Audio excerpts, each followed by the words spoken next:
بگو از ازدواج من و تو تقریبا 8 سال میگذره. تو این مدت ما لحظات خیلی خوبی داشتیم، لحظات بد داشتیم. با هم خندیدیم، با هم گریه کردیم. قهر و آشتی داشتیم، عین زن و شوهرای دیگه. فرقش میدونی چی بود با زندگی بقیه؟ این بود که لحظه های بد زندگی ما از لحظه های شیرینمون بیشتر بود. من امشب اینجا جلوی همه میخوام اعلام کنم که زندگی مشترک من و تو به پایان رسید. من نتونستم تو رو خوشبخت کنم.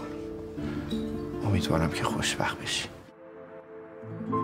واسه سفرهایی که دیگه نمیریم، عکسایی که قسمت نمیشه بگیریم، واسه هر یقینی که توانش شک نیست، واسه خاطرهایی که مشترک نیست.